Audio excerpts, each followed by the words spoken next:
Another year, another anniversary Ichigo. In this case, we have the 7th anniversary Ichigo, a Quincy Ichigo remake, one could say, and he's a pretty fun character, and I'm excited to showcase him in today's video. So before jumping into the character and showcasing his gameplay, there are some great things about him, and at the same time, there are some kind of bad things about him. But quickly breaking down the character, as you can see here, he is special move level 2, so he does have level 10 SP and also focus. He's the main character, Sword Ban and Rocket Killer with a 14% recharge soul trait. He has paralysis and also weakening everything. For the build, majority of the time, we're going to be rocking stuff like this. We're going to have a tension tie, a fortification pill, and also a lieutenant's badge. At the same time, sometimes I might switch that lieutenant's badge for something like the Shinji hat, as it does offer a tad bit more SP, which should be more beneficial in this case because he does have the spiritual pressure boost. For the links, we're using 2 max transcendent links, the first one being Daddy Ichigo and also Koga, who is a 14% recharge, and we also have the Senkamon Chad, 25% force stam and also minus 12% recharge. I purposely waited to find out what the anniversary character will be in terms of the attribute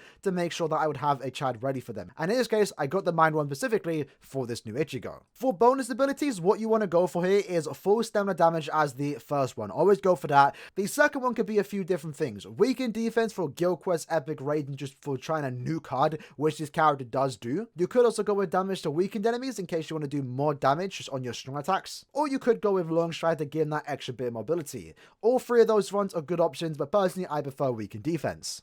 Alright, so we're jumping straight into the deep end. What we have here is a full Ichigo run. So what you're going to notice straight away is that Ichigo does have a pretty easy time for the most part inflicting stat ailments, which is what he wants to do, right? Because he is a character that does have the spiritual pressure boost, and lucky for him, he does have a lot of attacks that do hit quite a few times that will allow him to actually proc the stat ailments, for example, right? He has the built-in immobilizer and innovator, which means there are going to be times when there's a lot of enemies on your screen where even if you don't even do damage, you are going to inflict a stat ailment, and that's actually really good because it just allows you to get your max damage potential. Now, you might see me die here.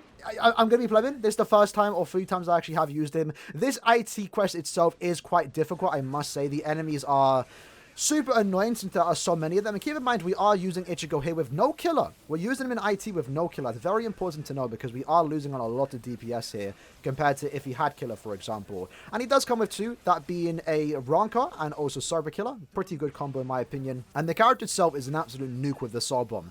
The Soul Bomb itself obviously having bombardment with weakening, and also the fact that he does have the spiritual pressure boost basically makes him the hardest hitting character in the entire game. Literally on Noel's levels. And that's going to be a great asset for Guild Quest, for example, if you want to try and go for them really, really fast clear times. One thing I will say though, I don't like about this character, and you definitely will see that mentioned quite a few times in other content creators or other people's opinions when it comes to Ichigo, is the SA1. I'm going to showcase in single player content where it's a lot less hectic. The SA1's definitely the biggest part about him, but you're going to see here, watch this absolute nuke of a character.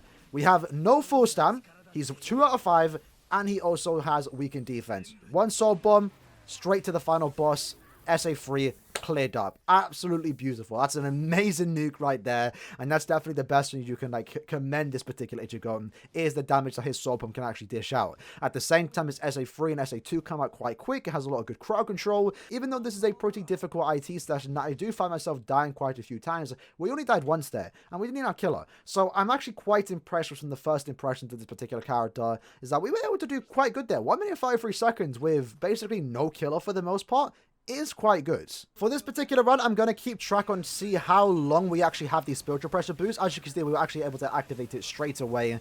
It's also worth mentioning too, this character does have... Oh, I took a damage there.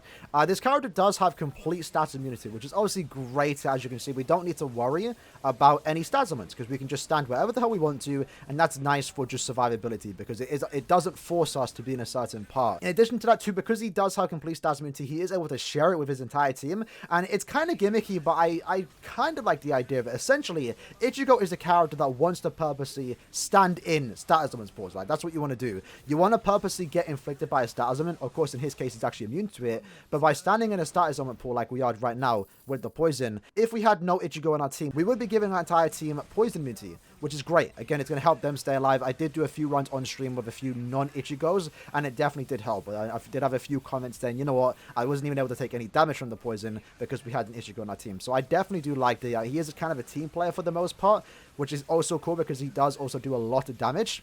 Took a bit of damage there. Again, this one's quite hard, this particular IT. You have a lot of enemies that can do, you know, range damage, and you can kind of get caught off guard. But the crowd control he does provide with that SA2. Unfortunately, did not mean to do that. We DC'd there. Really sad to see. My bad, lads. But now I guess we're winging on ourselves. So I will say, the weakest part about this particular character is that SA1. The SA1 is a new type of range collision attack that does like a diagonal attack. It's in every way. It's so weird. It's a very weird strong attack, and it's definitely the weakest part about his entire kit. I don't think it ruins the character. He has a lot going for him that it makes up for the SA1. Of course, he does have the SA2. That's definitely carrying him, right? I mean, it's not the first time we've had a character come with that really good, powerful SA2, the distant AoE into a tracking vortex, and also get a bad first strong attack. But it definitely is the weakest part about him, especially, like I said, when he doesn't have killer, you are not really doing much with that SA1, unfortunately. And that definitely does suck to see. But we can just sob him there, and we've absolutely nuked it into the final one. So he definitely makes up for it in his crowd control with that SA2. The damage output that he does have, again, keep in mind, he does have a 40% Berserker with a very easy time inflicting status amounts when you have a bunch of enemies on your screen, and also has the best SA2 in the entire game. It's literally best SA in the entire game. The crowd control and damage output that actually dishes out with that SA2 is just unmatched. We're now jump into Epic Raids to see how he performs here. He is currently a bonus, and we are actually with Spite, so shout out to Spite for joining this particular run. What I'm going to do is sob him straight away, and we got very lucky there. We actually procced the Statism before we even went into the quest. That's actually really funny. Before we even used the sob, we procced the Statism in.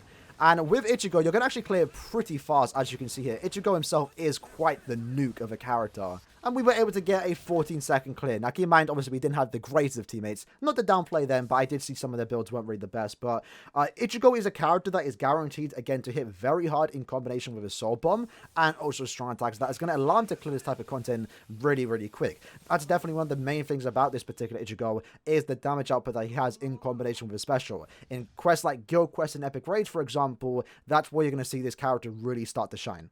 Alright, jumping into another run. This time we are once again joined with Spite, and this time we also have Y10. Let's Soul Bomb straight away. Someone got the Spiritual Pressure boost right away. Lovely. So with our Soul Bomb, without the Spiritual Pressure boost, at least active before using our Soul Bomb, we were able to get through the entire phase, which I believe is close to 5 billion HP, maybe? This boss itself does have 15 million HP, so if we're able to do 1/3 with just a Soul Bomb, that's actually quite impressive again.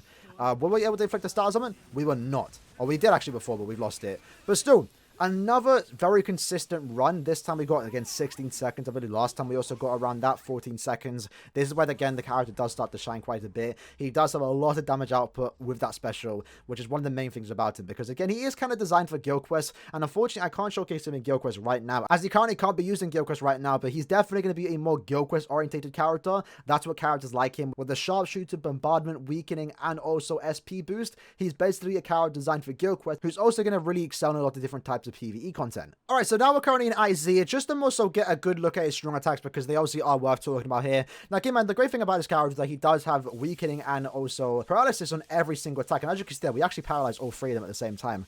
My god. And that obviously does give the Spiritual Pressure boost, right? That's obviously something that's really fun about this character. It's a combination that we haven't really seen be used too much before. You know, weakening and paralysis. Normally, it's weakening and drain. In this case, it's actually a pretty good combination. Now, as SA1, as seen there, it's a very weird strong attack, I must say. Like, you kind of have to aim it to get the most use out of it, and as you can see there, it is a range collision attack. So even though we basically used it right on these enemies, they spawned in and didn't even take any damage, which kind of sucks to see. It's definitely the worst part about his entire kit. Again, I don't think it ruins him, but it definitely does hinder him, especially when compared to someone like Uryu, for example, who's almost absolutely perfect. ICHIGO has this inconsistency with that SA1. It does decent amount of damage, but it's weird because you kind of want to get into the middle of enemies, but like, so you kind of want to get in the middle, but that's your ranged character, right? You want to stay far back, so it's kind of a weird strong attack. Sure, you can use it from far away, which it did decent there. It does have a lot of range. Keep that in mind. We were able to hit the enemy like around here. It has like 4,000 range to it, so it's a very situational strong attack that can work quite well. And we missed it there, so we have to aim it. Once you get used to this character, I think the SA1 will become a lot more appealing. So we kind of did a bit of damage there, but it's a bit of an iffy one. It's definitely a bit of an iffy one. It's working here. Let's see if we can actually hit these enemies. But again, the great thing about him is that SA2. Look at that. This is just absolutely amazing, right? Just using that SA2, it's literally the best strong attack in the entire game. It provides great crowd control, and it's just amazing to see. Like, look at that. it's great, and it's just cleaning up shop with that SA2. Like, imagine 4 Ichigo as an entire quest like we showcased earlier in the IT session. You provide a lot of great crowd control, and the fact that he's immune to stats elements is just really safe for him. The one thing I dislike, and that's maybe because I'm just used to other characters, is quite simply the fact that he doesn't have any way to kind of stay at full stamina. He isn't a character that really wants to stay at full stamina. Do keep that in mind. He doesn't come with any extra damage at full stam. He performs the same throughout the entire quest, whether he's at low stam or full stam, but obviously in cases like this, you are going to be giving this character full stamina damage boost, so it would have been nice to see some way to stay at full stamina. It's not the end of the world, but again, it's just something that I wanted to point out.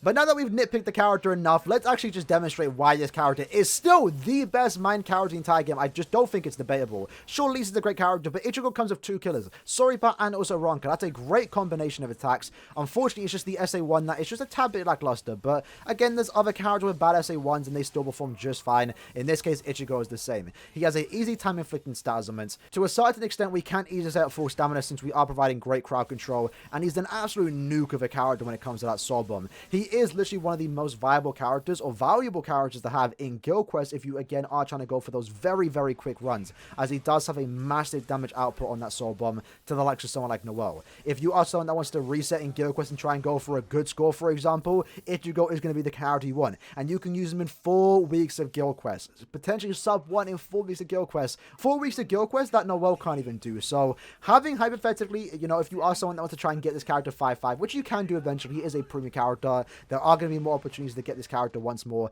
in around 6 months time when he does come back in the poll selection. There's also going to be future guaranteed banners, and the 8th anniversary banner is going to have this character featured, or more so it should. So there's going to be a lot of opportunities to get this character max transcended, and he's just going to be a great asset to have. I still think he is the best main character since you can basically use him everywhere. Sure, he does have a few problems, mainly due to his SA1. That's basically the only bad thing you can say about him.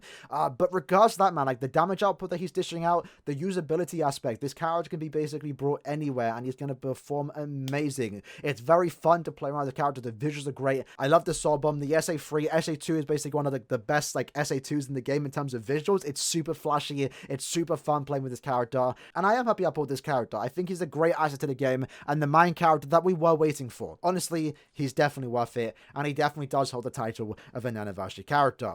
With that said, lads, that was the video for today, just showcasing the brand new 7th anniversary Ichigo. A really, really powerful character, sure, with one inconsistency, but that doesn't mean he's bad. He is my go-to main character now. Let me just quickly demonstrate this, why I'm so excited about having him. When it comes to main characters, farming some of the harder content like Inheritance Trials, I don't own someone like Nelliel. It's tough out here. There isn't that many great characters to use. And Ichigo, as you saw in Inheritance Trials, we had 4 Ichigos. We were able to clear in 1 minute and 30 seconds. With no killer, by the way. Imagine he does have killer. You're easily going to get sub 1 minute runs. Super, super easy. And you're going to have a fun time farming it. I don't enjoy farming IT with these main characters. Sure, Suntri's great. I think he's lacking on a few things. Don Konoji is not really the safest character. Daddy Ichigo doesn't inflict any stats on it. So Ichigo is the main character that is now going to be my go-to main character for basically any hard type of content, and I don't see that changing for a very, very long time. He is an amazing character and definitely worth summoning for. If you did pull him on the anniversary, congratulations, you just got yourself the new best main character in the entire game. With that said, let me know what you like to think about this character in the comments below, and I'll see you guys next time. Peace.